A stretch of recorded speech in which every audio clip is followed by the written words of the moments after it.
Continuamos aquí en el Ojo Blindado, bueno, con el placer ahora de recibirlos a integrantes del Frente Amplio, pero lo que es el marco de la campaña por estos 135 artículos de la Ley de Urgente Consideración, ya este tramo es a pleno, porque incluso a esta hora hay actos incluso por el no, aquí a unos metros nada más de aquí del canal.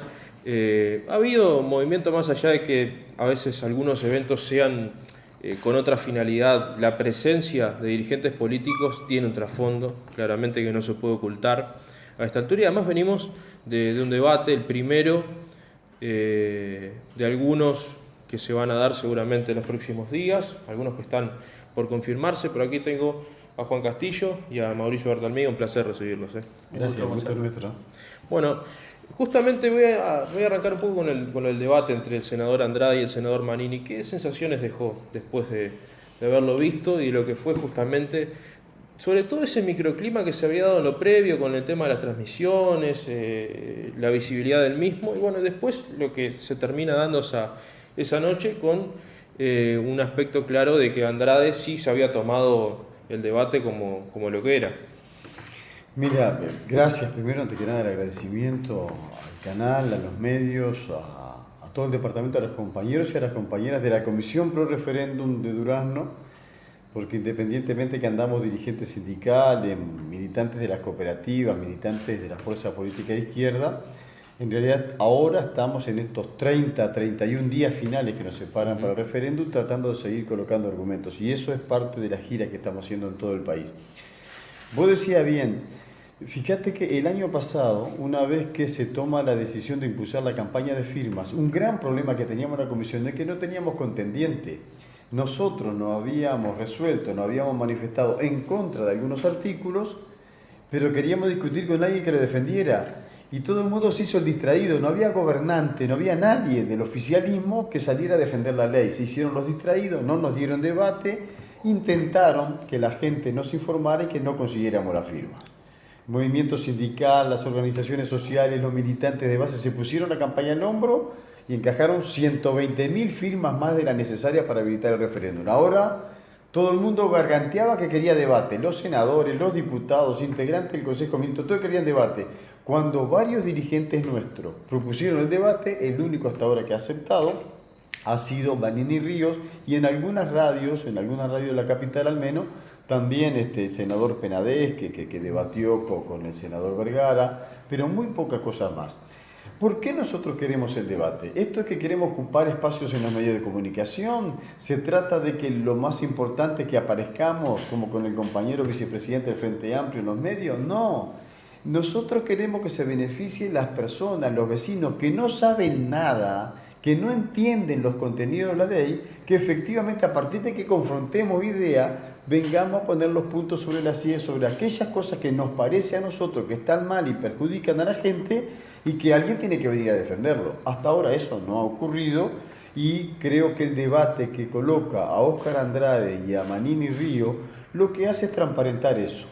Hay un posicionamiento sólido de las y de los compañeros que estamos en contra de algunos artículos de la Ley de Urgente Consideración, que sabemos precisar por qué estamos en contra, en qué nos perjudica y por qué rebaja la calidad de vida de los uruguayos. Y hay otra parte que lo único que quiere hacer es mantener monolíticamente los cambios para favorecer a una parte solamente de la sociedad, que no somos la mayoría. Bueno, ojalá, yo sé que la disposición de los medios esta vez está, porque cuando yo he tenido que venir a criticar a los medios porque no nos da espacio es una cosa, ahora todos los medios brindan espacio y no tenemos quien confronte con nosotros en opiniones distintas.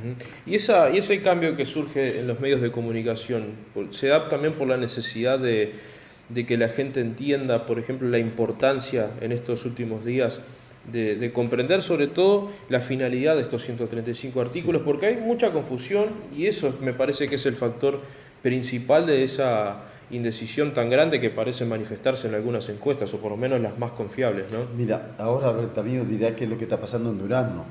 ¿Qué es lo que nos está pasando a nosotros en esta recorrida que estamos haciendo en estas giras por el interior? Las giras tienen toda esta parte de estar un rato en los medios de comunicación, divulgar algunas ideas, pero después trabajar en el territorio. Nosotros estamos haciendo desembarcos en los barrios, yendo casa por casa, hablando con los vecinos, porque practicamos la política de esa forma. Es lo que mejor nos sale, poner un puesto en la feria, poner una mesita en la plaza, entregar un volante, hablar con los vecinos. Y nos encontramos con varias cosas. Mira, nosotros venimos en esta gira, hemos pasado entre otros lugares por el departamento de Tacuarembó, que es donde estuvimos más tiempo. En el departamento de Tacuarembó, primero, todos los vecinos, no importa lo que piensen políticamente, nos dan la bienvenida, todos nos abren la puerta. Y aunque tenga una posición contraria a la nuestra, aceptan charlar, intercambian puntos de vista. Algunos te agarran el volante, otros no lo aceptan, pero hay que hacerlo en el marco de los respetos y los valores democráticos que tiene nuestro pueblo. Pero nos está pasando, insisto que no sé cuánto puede pasar en Durazno, que todavía hay vecinos que no saben que el 27 de marzo hay un referéndum obligatorio. ¿Qué es obligatorio? Los que algunos saben que hay referéndum creen que no es obligatorio y que va el que quiere. No, esto hay que decirle que es una elección nacional y que es obligatorio. Y que como en toda elección nacional, también en esta, hay algunas opciones válidas para hacer. Se puede votar por el sí y entonces sacamos lo más negativo de la ley. Se puede votar por el no y la ley queda como está para que el proyecto del gobierno se profundice. Se puede anular el voto porque yo, miren, no estoy de acuerdo con ninguno, lo anulo introduciendo votos por el sí y por el no adentro, es una forma de anularlo. O puedo votar en blanco. Pero el que vota en blanco creyendo que se abstiene no hace más que votar por el no. O sea que lo que no saben los vecinos, porque si vos me decís, yo estoy convencido que tengo que votar el no, es una cosa. Pero si dices, yo como no entiendo nada voy a votar en blanco. No, mija, si no entendés nada, lo que vas a hacer es darle el voto entonces al no. Lo único válido que nosotros estamos propagandeando es que haya mayoría de papeletas rosadas para que efectivamente triunfe esta derogación de la ley. ¿Sabe que hoy estaba escuchando en la rural que hubo una importante presencia desde el presidente, ministros, el secretario de la presidencia, y bueno, entre ellos estaba el ministro de Defensa, el doctor Javier García, que en un momento, hablando con mis compañeros de la radio, habla justamente de ese aspecto del voto anulado. Y él lo decía en un tono de intencionalidad por parte del Frente Amplio. Él decía, hay dirigentes del Frente Amplio que están llamando a votar anulado. Eso me quedó en la cabeza desde ese momento a la tarde hasta ahora, y ahora que escuchaba eso, ¿qué respuesta tiene para esos dichos? Tranquilo. Suele suceder, tiene tantas cosas en las cabezas el ministro de Defensa que seguramente algunas cosas puedan no entenderlas, tiene todo el derecho. Yo se lo explico. Los partidarios de la Comisión Pro Referéndum, que fue impulsada por las organizaciones sociales, el movimiento sindical, el movimiento feminista, los estudiantes, los cooperativistas, y que se sumó al Frente Amplio a esa convocatoria, estamos claramente por el voto rosado, por votar sí. Le estamos difundiendo esa idea. A las vecinas y a los vecinos que no entienden mucho y que creen que la imparcialidad es con el voto en blanco, le decimos no, la imparcialidad es el voto anulado. Tiene que en todo caso, si no está de acuerdo con nuestra propuesta ni con la del gobierno, lo que hay que hacer es anular el voto. Esas son las 4 opciones válidas, no hay ningún lugar a confusión, pero bueno, yo insisto de que es lo que tenemos que aclarar y no entrar en el juego de que a veces nos quieren hacer los gobernantes, de decir que esto es un enfrentamiento del Frente Amplio contra el gobierno. Nada que ver. Nosotros ya hemos dicho la historia de este referéndum. El gobierno quiere hacer creer que esta es una elección a medio tiempo. Es un problema de ellos si tienen miedo, no nuestro.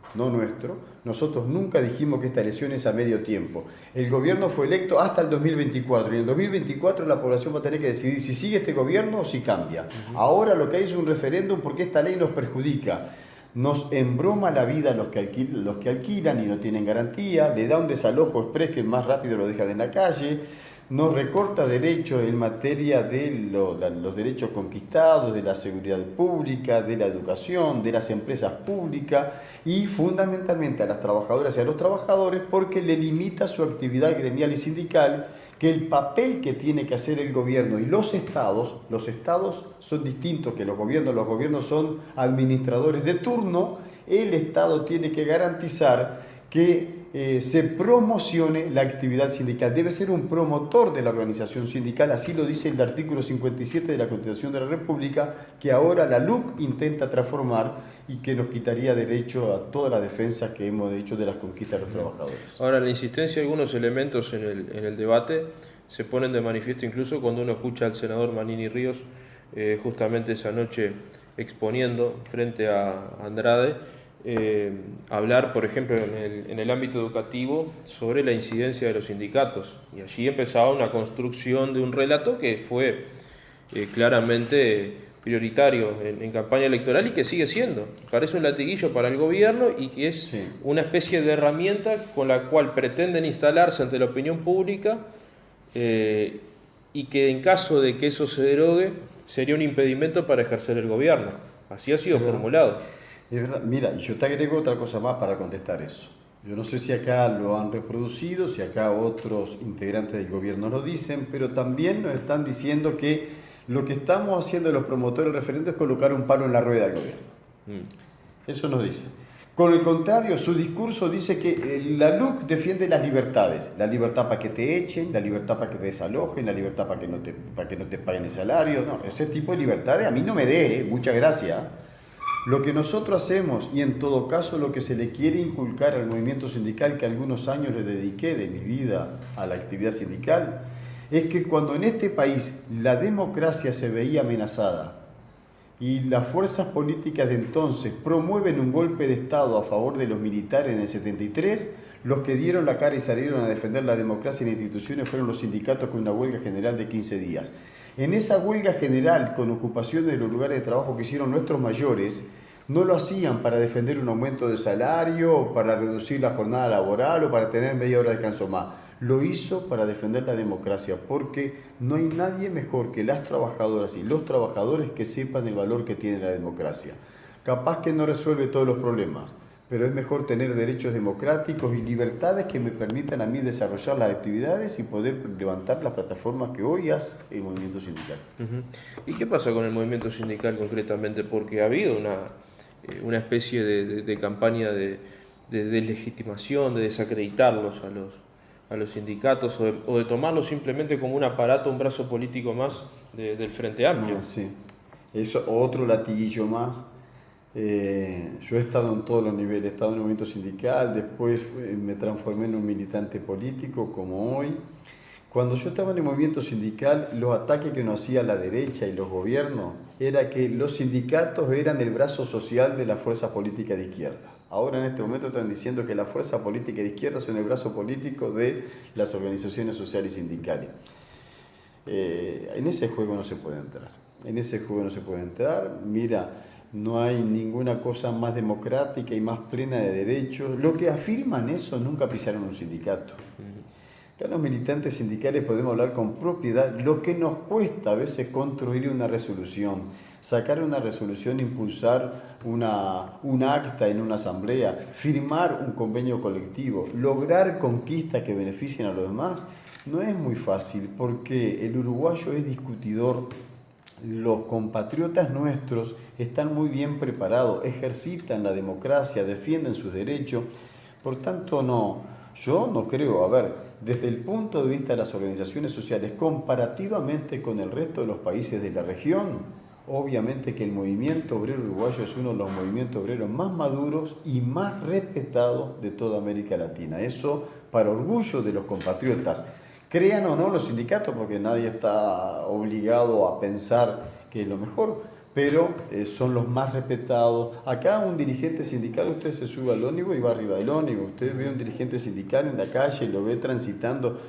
En otros lugares los dirigentes sindicales a veces tienen que andar con guardaespaldas. Y a veces los dirigentes sindicales también reciben suculentos salarios.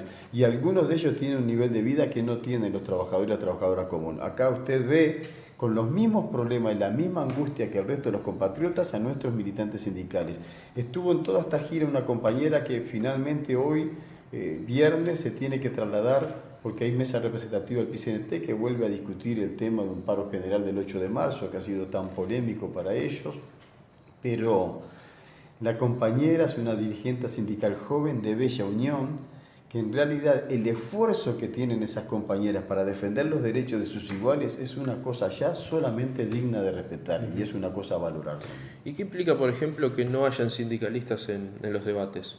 de que solamente se acepte debatir con dirigentes políticos. Lamentable, para mí lamentable. Si en este lugar, a mí, en este lugar de hoy, y si en vez de estar frente a mí, un compañero del Frente Amplio, le hubieran dado el espacio a un dirigente sindical a confrontar con algún dirigente departamental o con algún dirigente político, ese sería un debate genuino para la sociedad y para los vecinos de Durazno. Entonces, el gran problema es que ahora eligen con quién debatir. Entonces, esto es como decir, mira, yo tengo un equipo de fútbol, pero no quiero jugar contra todos, yo quiero jugar contra aquel. Ah, bueno, así no vale, hermano. Me quiere hacer trampa, el solitario. ¿Y por qué cree que no quieren debatir con los sindicalistas? Porque para mí el argumento más sólido está del lado de las organizaciones sociales. Que se te pare un trabajador o una trabajadora acá hoy en estas condiciones, que han pagado el pato de la pandemia, que además de estar sometidos como el resto de los compatriotas a estar contagiándose, enfermándose, perdiendo horas de trabajo, le redujeron los salarios, le redujeron los ámbitos de organización colectiva, le redujeron el presupuesto nacional y el gobierno se jacta todavía diciendo que el único país de América que redujo el presupuesto nacional en medio de la pandemia es Uruguay, lo ha hecho a costilla de que hoy los jubilados ganan menos, los pensionistas ganan menos y los trabajadores y las trabajadoras ganan menos. Entonces, que venga un trabajador a hablar con propiedad, ¿por qué no quiere la luz? Lo va a hacer con mucho más énfasis, seguramente, con mucha vehemencia, con mucho más contenido que lo que puede hacer a veces un dirigente político como nosotros. Traigo esto a la mesa porque hace muy poco consulté a un dirigente de la coalición y le planteaba el por qué no un sindicalista en el debate y me pone un ejemplo, combustibles. Me dice, el Frente Amplio votó el artículo 235 y el 236, FANCAP no. Entonces yo quiero discutir con el que lo votó y ahora lo quiere derogar. Eso me dijo. No, es una cosa, mira, nosotros no podemos hacer la política al avestruz, no andamos escondiendo la cabeza. El Frente Amplio efectivamente votó los dos artículos que hace que ahora aparezca el índice de paridad de los precios de venta o de exportación, ¿no? Es un poco el nombre técnico que le dan así. Hubo debate dentro del Frente Amplio. No todos estábamos de acuerdo si había que votarlo. Habían dudas en torno a eso, pero no te olvides que el diputado tuvo 45 días a los paros para discutir más de 500 artículos iniciales que eran y terminaron en 476 y después 45 días en el Senado con el mismo apremio, con el mismo apuro, dándole 15 minutos a las organizaciones sociales o instituciones para que fueran a defender alguna postura en contra. Esos fueron los plazos y los tiempos. Después que se aprobó, fueron las organizaciones sociales que le hicieron ver que, mira, estos artículos pueden traer estas complicaciones. ¿Cuáles? Ni más ni menos que las que están ocurriendo. El presidente de la República, antes que fuera presidente, le pidió el voto a los uruguayos en la cancha de Wander, casi que llorando, diciendo que si él era electo presidente, no iban a subir más los combustibles. Estamos arañando los 80 pesos ya casi la nafta. Le ha aumentado más del 30 y pico % el precio de los combustibles. ¿Y eso qué tiene que ver? La LUC. En la LUC, con ese índice de precio de la paridad, cada vez que varía el precio del petróleo a nivel mundial, cada vez que pasa cualquier cosa en otra parte del mundo, como ahora. acá, como ahora, está la nafta más cara y está el gasoil más caro. Bueno, si los trabajadores y las trabajadoras tienen razón, lo que tenemos que hacer en el ámbito político es reconocer que nos habíamos equivocado y por eso hay que sacar esos artículos. ¿Quién los saca? La papeleta rosada. Ahora, más allá de la voluntad de los medios, más allá de la aparición de los debates, la aparición de la dirigencia política, sindical, social en los medios de comunicación permanentemente o con más minutos de lo frecuente, hay un tema que un poco se borró de la agenda y es la seguridad social.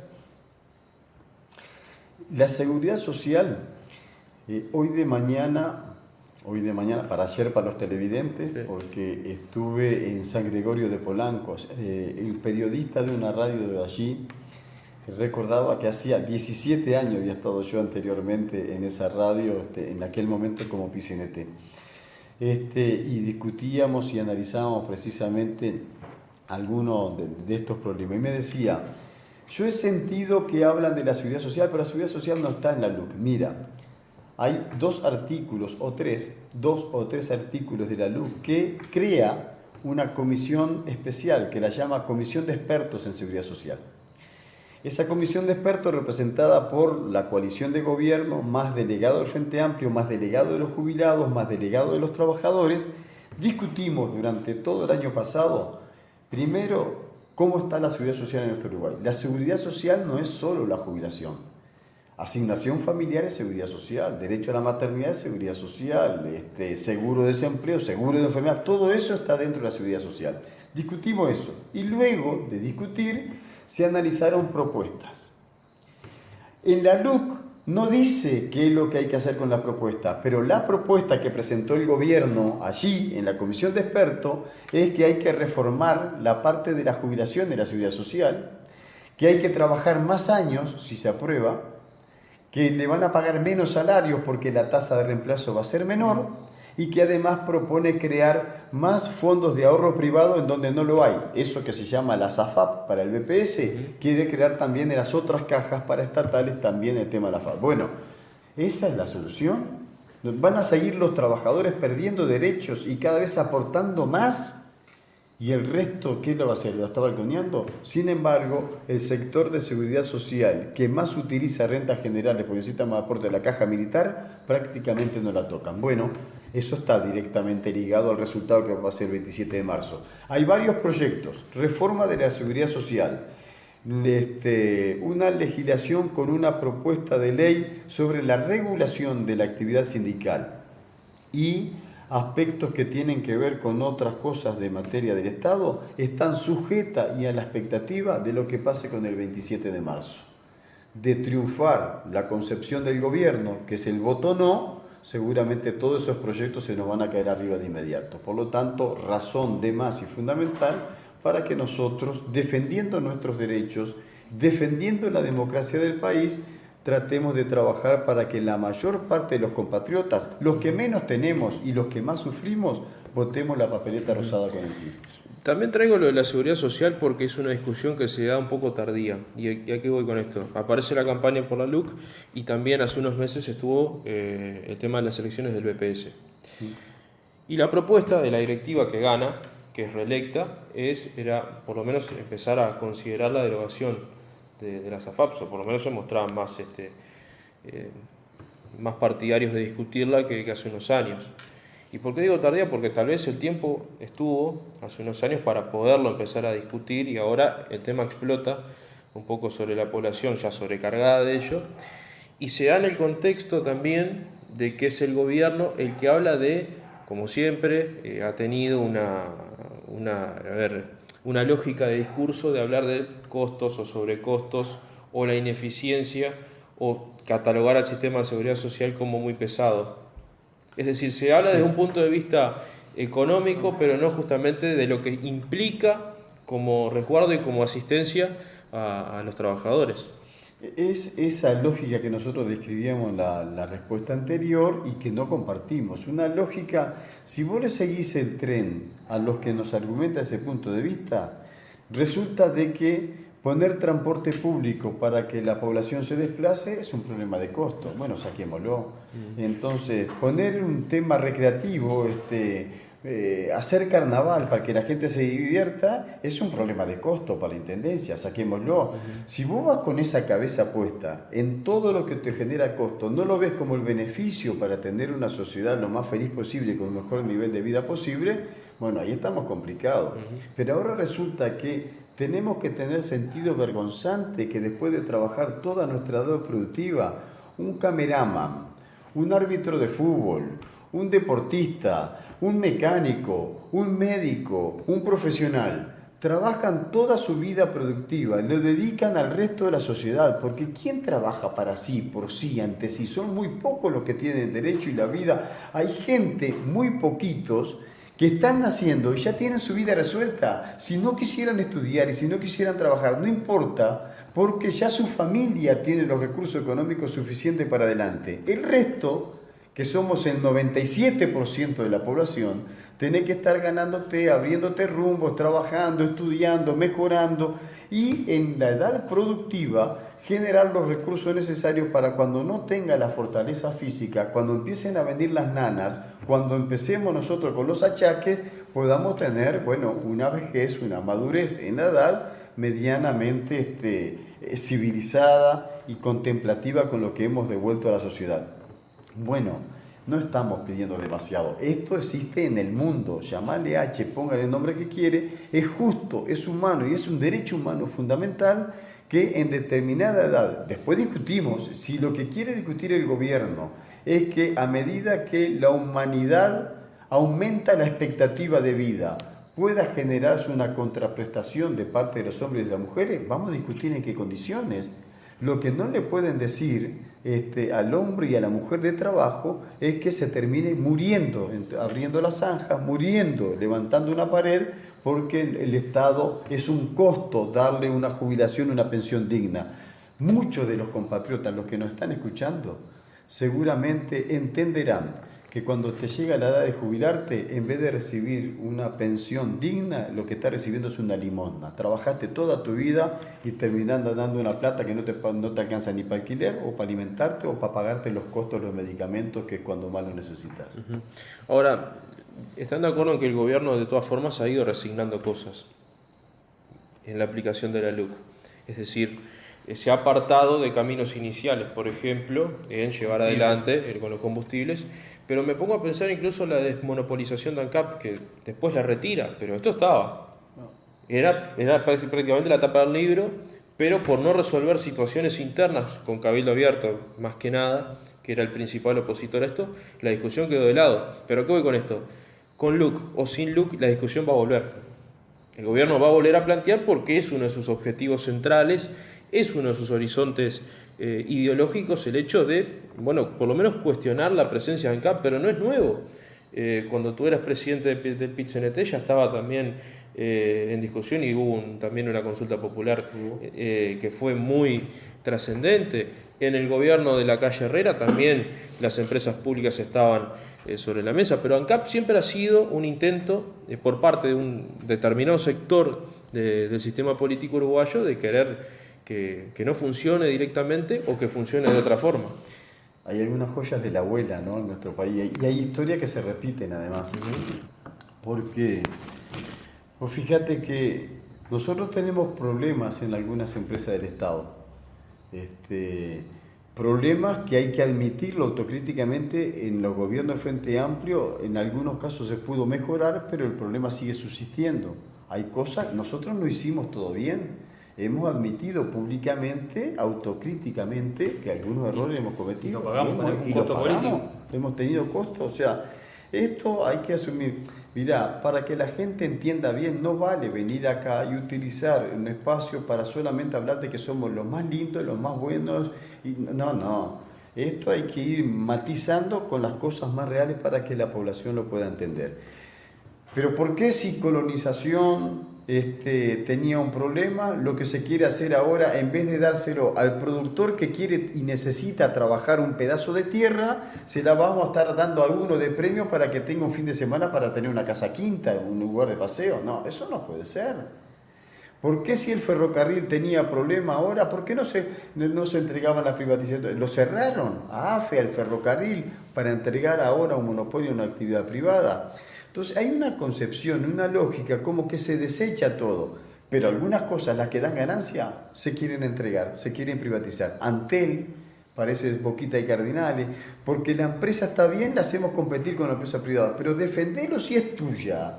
No tiene color de una bandera de un partido político la empresa de las telecomunicaciones. Es un orgullo de todos nosotros, los blancos, los colorados, los cavilantes, los frenteampristas, los negros, los blancos, los gordos y los flacos, tener una empresa de telecomunicaciones que se desarrolle y compita al nivel del mercado como lo compite Antel. ¿Qué necesidad de privatizarla, desmonopolizarla o entregarla para la voracidad de las multinacionales? ANCAP, efectivamente lo que hay que hacer es más eficiente, que produzca mejor combustible, más barato, y que nos veamos beneficiados los productores, pequeño y mediano productor, pero también el vecino y la vecina. Fíjate, no dice la LUC nada del puerto de Montevideo. Sin embargo, este gobierno lo que ha hecho es una entrega descarada con la terminal de contenedores del puerto de Montevideo, otorgándole la llave de entrada del país a una empresa multinacional por 50, 60 años por delante. A nadie se le ocurriría, yo estoy seguro que a nadie se le ocurriría soñar toda la vida con la casa propia y el día que construiste tu casa, bueno, ahora entro. Señor vecino, tome, esta es la llave de mi casa, usted cuando quiera me deja entrar y cuando quiera me permite salir. No, no es una lógica esa que nosotros tenemos que aceptar lo que está mal. Lo que está mal y hay que dar la cara, y lo que se pueda revertir hay que revertirlo para mejorarlo. Ujú. Y hablando de cosas que pueden revestir contradicciones, puntos encontrados, allí ingresa la seguridad pública y la discusión de determinados artículos y la aplicación de los mismos.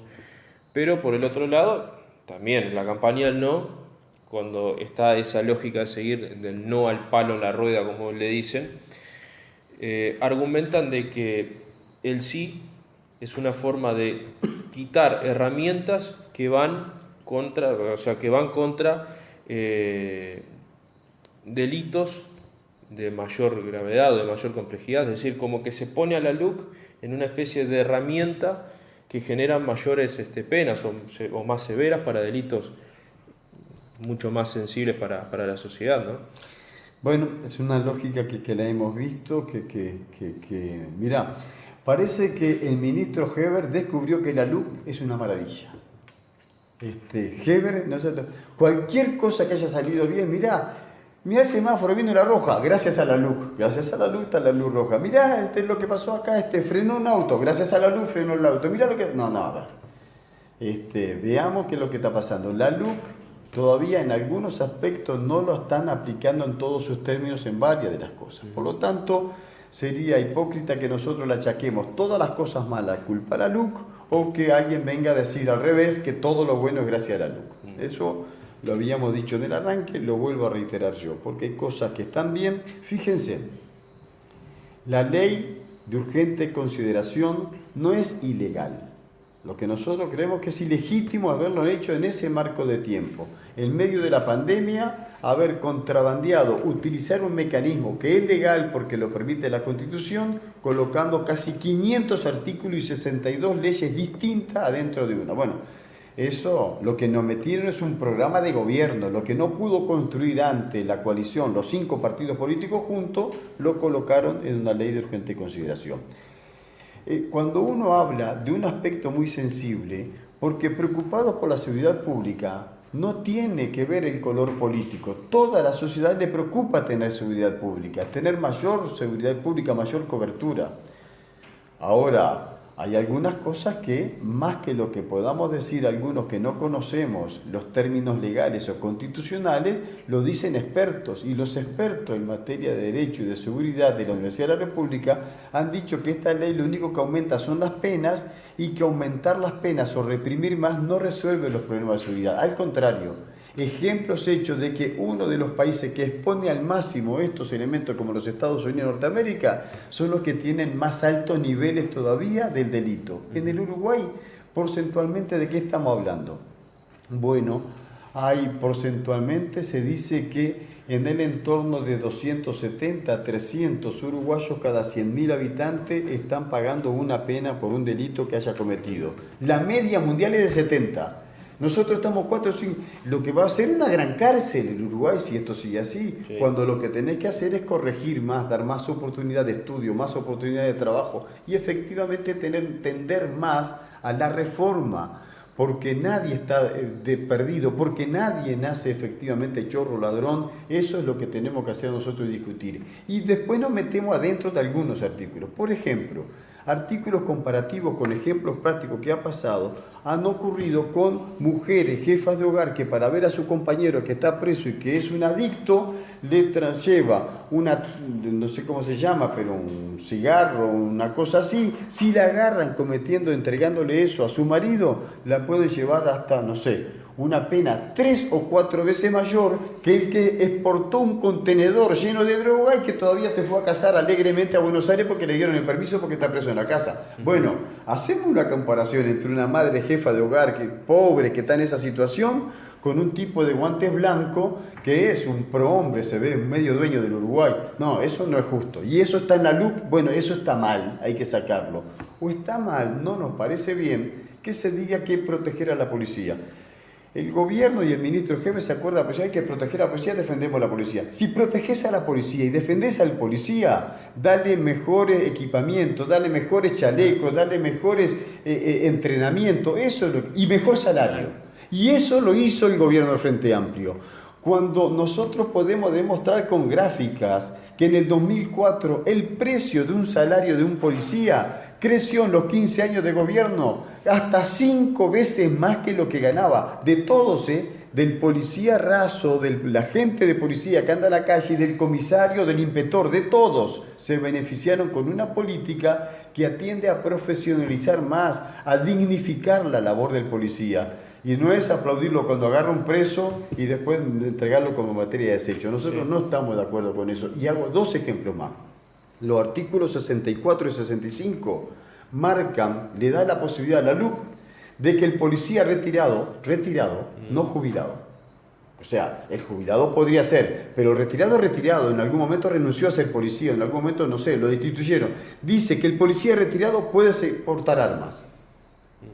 O sea, el policía retirado no es más policía, puede portar arma igual que alegremente que cualquiera, pero además en el artículo siguiente dice que la puede utilizar y después rendir cuenta porque... No, mijo, no es así, entonces todo el mundo va a mandar armado y todo. No es, nosotros no estamos de acuerdo. Dignificar la labor del policía. Si necesitan más policía, el gobierno actualmente tiene todo el derecho a poder hacerlo, argumentarlo y crecer el presupuesto para que se contrate, para que se haga una selección y se preparen a una cantidad de compatriotas que necesitan trabajar y especializarse que capaz que pueden rendir ahí. Sabés que es muy profundo el análisis, Juan, y si yo lo llevo al plano de la inmediatez, que es el que reina ahora en el mundo, y más ahora, y más en tiempos electorales, y si uno hace esta conjunción de ideas, y por más sugerente que suene, y no me interesa la valoración que hagan sobre el periodismo en ese sentido, porque el periodismo es para pensar, justamente para tratar de hacer pensar y no para hacer preguntitas armadas, y siempre le digo, ¿y a qué voy con esto?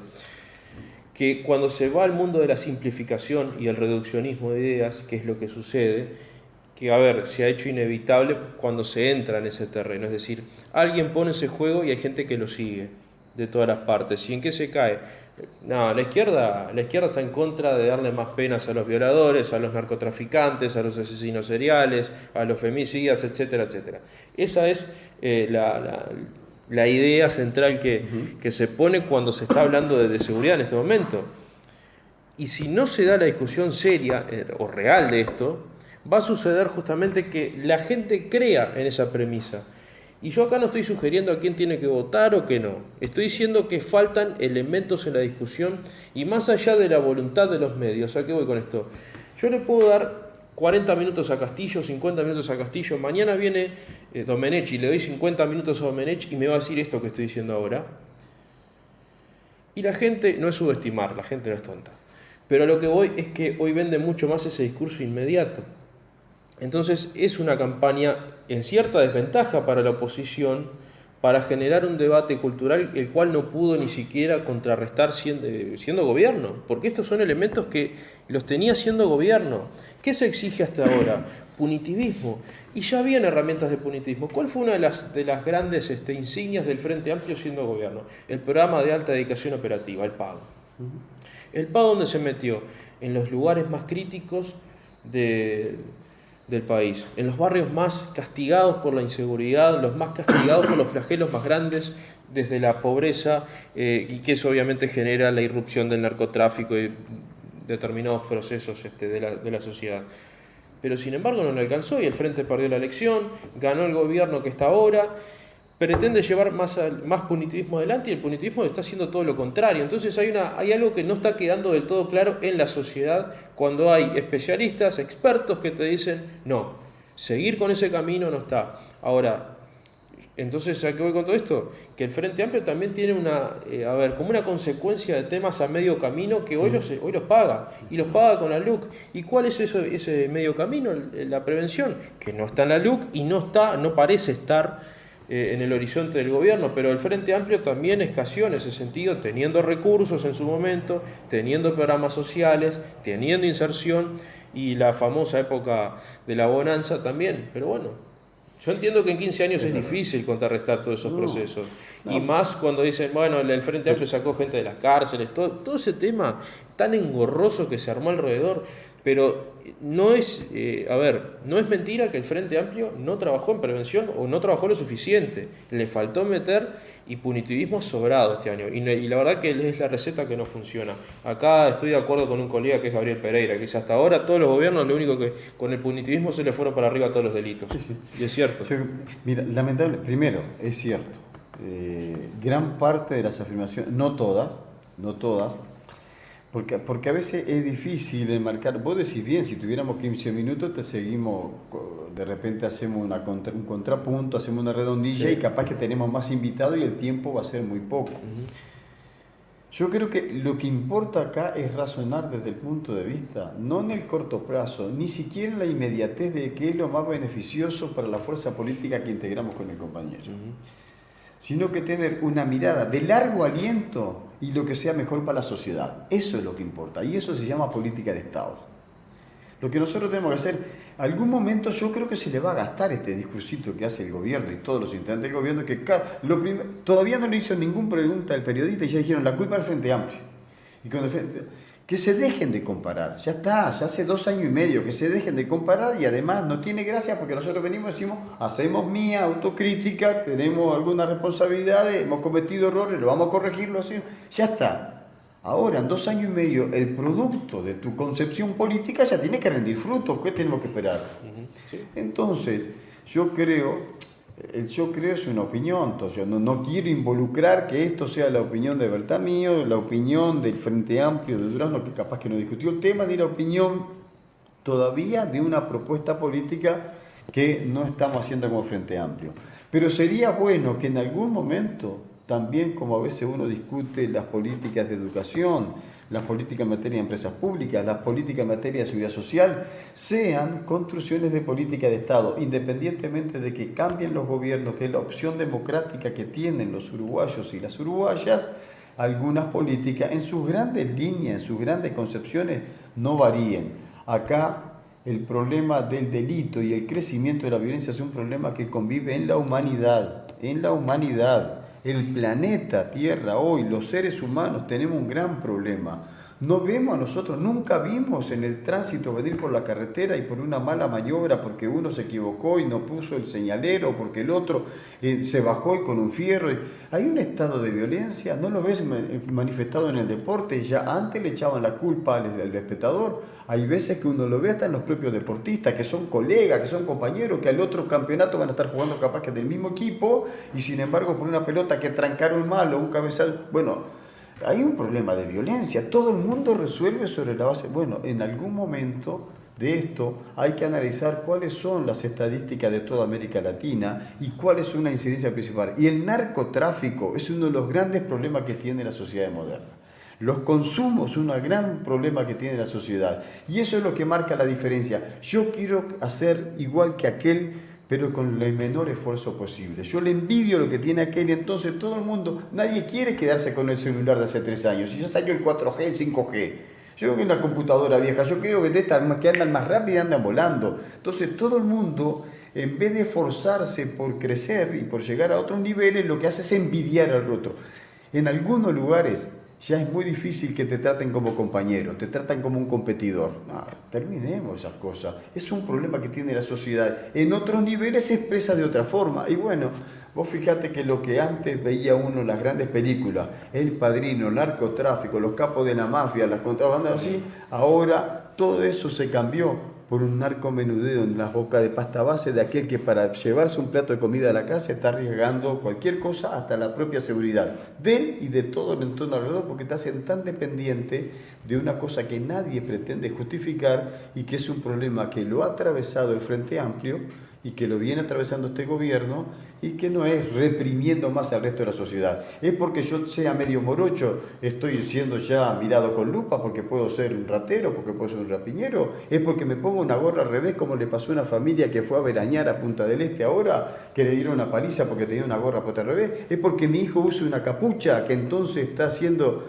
No, terminemos con eso porque va a ser una persecuta que no terminamos más. Construyamos política de Estado en materia de seguridad y la prevención del delito y apostemos más para que las uruguayas y los uruguayos de las generaciones futuras tengan mejor nivel de educación, más preparación y más oportunidad de trabajo. Sí, y lo peligroso que es construir una herramienta normativa y programática de gobierno en base a la subjetividad plena.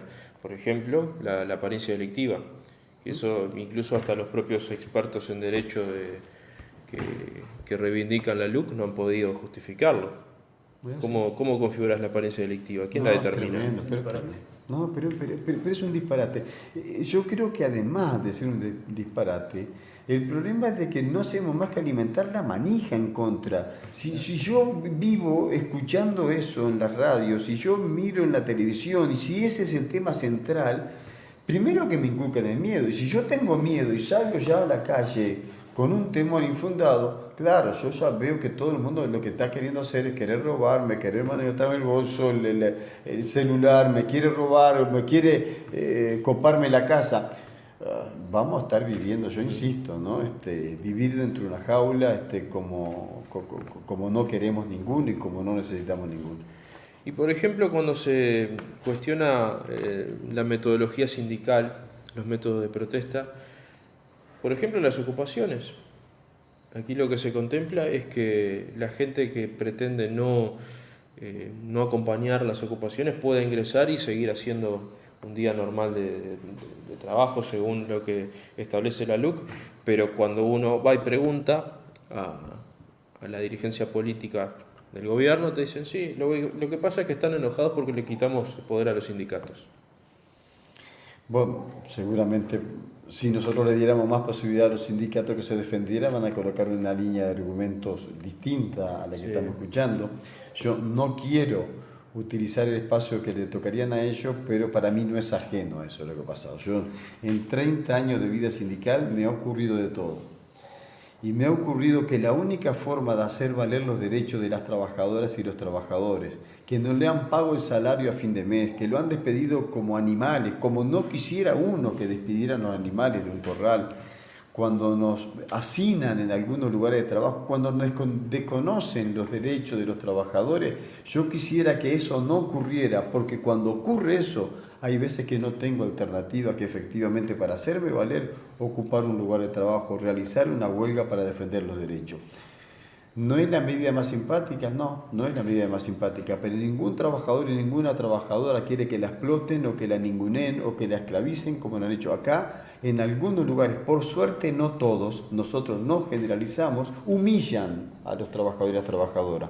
Porque a cambio de 8 horas de trabajo de todos los días de la semana y de todo el mes, le dan 18 o 20 mil pesos de sueldo. Es una forma de humillar. Ninguno de ellos vive con 18 o 20 mil pesos por mes. El valor a veces es el precio del alquiler de una vivienda. Entonces después, en algunas parejas, en algunos matrimonios, en algunas familias, uno de la casa tiene que salir a trabajar para pagarse el techo y el otro tiene que salir a revolverse como puede para ver si puede traer para parar un plato de comida de una olla. Entonces, no son vidas dignas.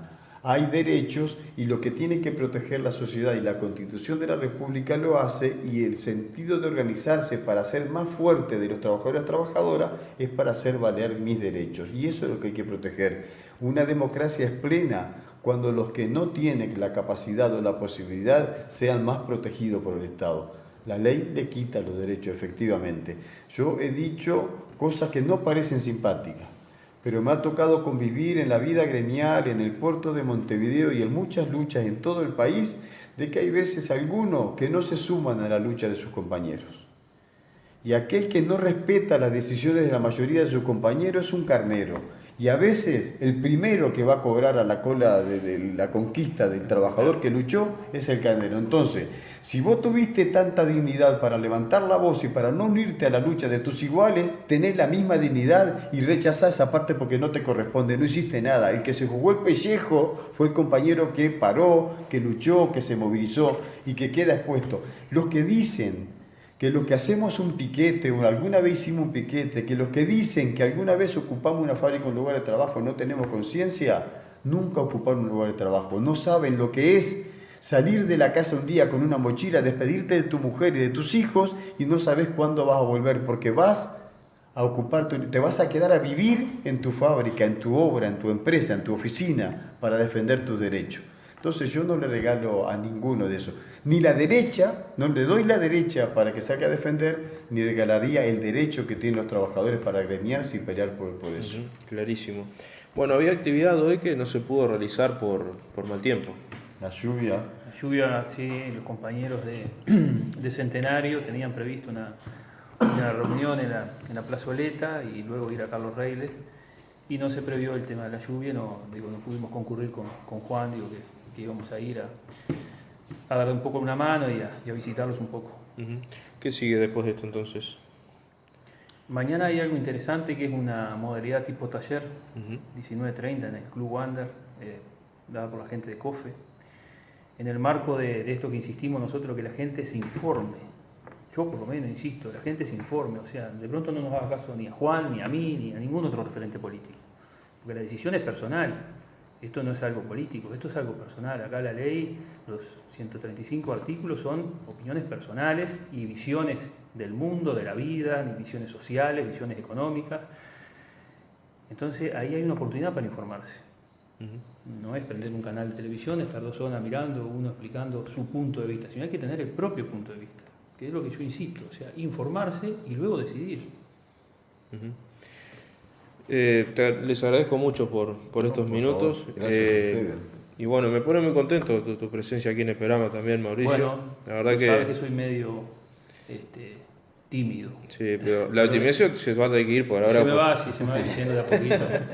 Se me va diciendo con jugadores de primer nivel como No, Juan. y la verdad, le digo, no es de alcahuete, lo voy a decir en serio.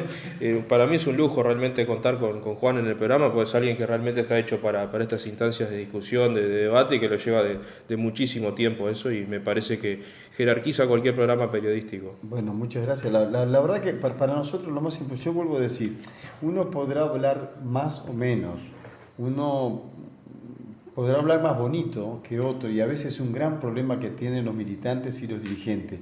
De lo que se trata de ser honesto con lo que uno dice.